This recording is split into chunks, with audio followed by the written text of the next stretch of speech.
So just to preface this, this has been seen as a temporary solution, me having all my toys out in the open, because my wife obviously doesn't love it. You got He-Man, you got like Transformers, you got some Warhammer here, little diorama that I made. I just grew up on it and I love it. The stuff that particularly drew me to it as a child was post-apocalyptic stuff, again, which is a heavy theme in Never Never. It's that sort of core survival journey. I love zombie movies, I'm a big zombie movie fan. The George A. Romero stuff, the original Night of the Living Dead.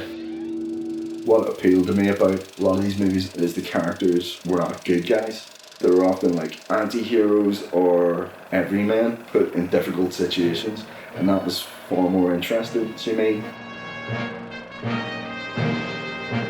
Let's just say life was a car crash pile of shit up until about 30.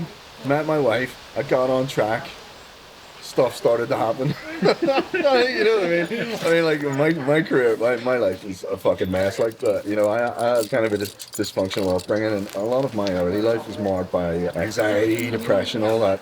I did all these different jobs, all of which I hated or was ambivalent about, until I decided in my late 20s I wanted to pursue something creative, because my life really was lacking in any sort of purpose. I took a chance, I rolled the dice and said fuck it.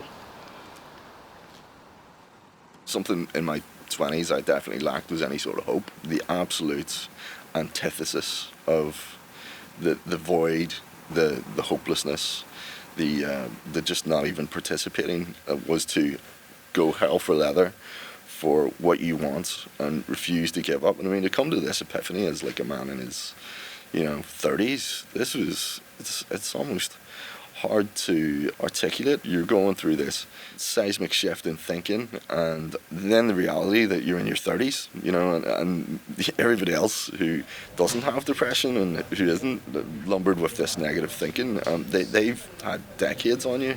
What I want to happen is to create success in a medium that I feel is kind of on the wane, and maybe reinvigorate it if I can. I've no real interest in any sort of adulation, or I don't need people to love me. I just need people to love the work. Everyone's like, you just ripped off Peter Pan, mate. And I'm like, oh, no, well, yeah, I kind of get what you're saying, but I look at it like Never Never is the building blocks that make up J.M. Barrie's universe, but I took them and built something different.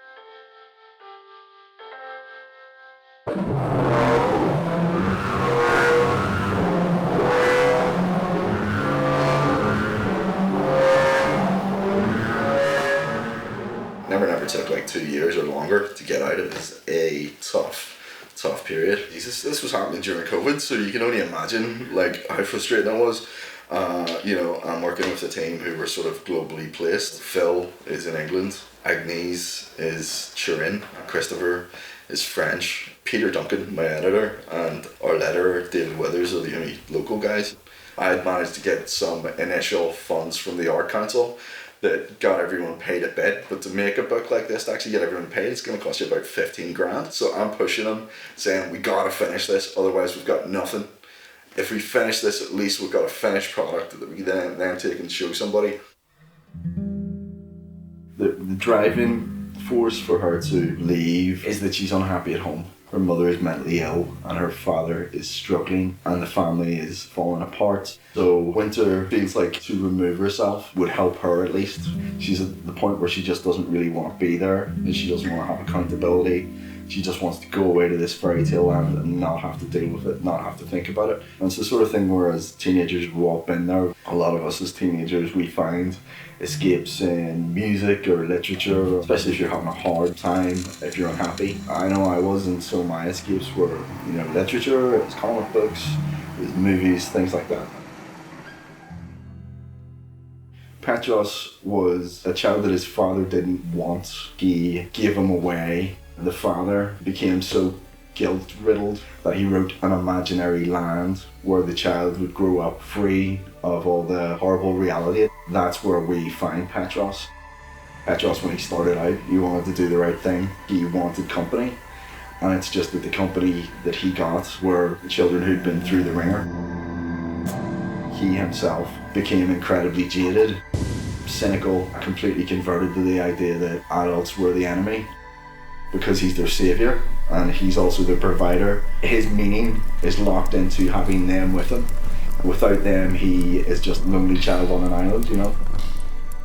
You're always going to take elements of yourself in it and put them in your characters, you know, and those will maybe be the strongest elements because you can relate to them.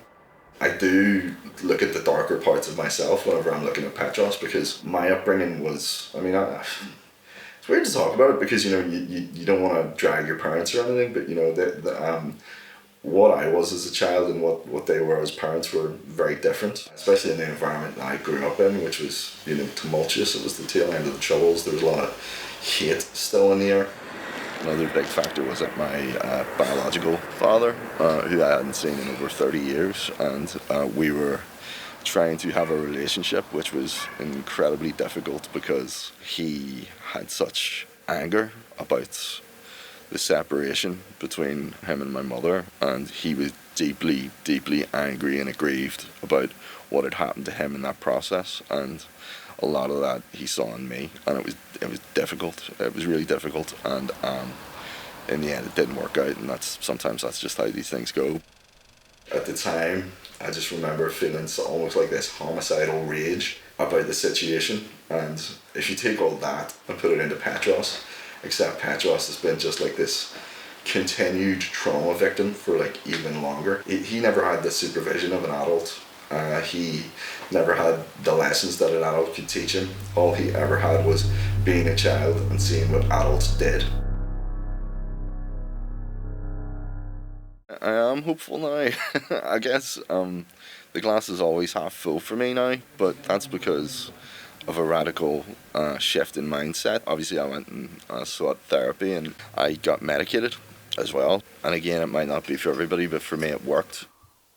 Whenever they initially put the book out, they put it out on sale on their website only, and it completely died on its ass. Nobody saw it, nobody bought it, we didn't get any promotion, there was nothing. I would not let up. I was adamant this had to get a store release. I knew if we got this in stores it would sell. It was hell for leather trying to convince everybody that the company were going to actually print it. It was going to be put in stores. I remember it did go in shops, it sold out, but we worked for, you know, maybe about 2 years straight on this thing.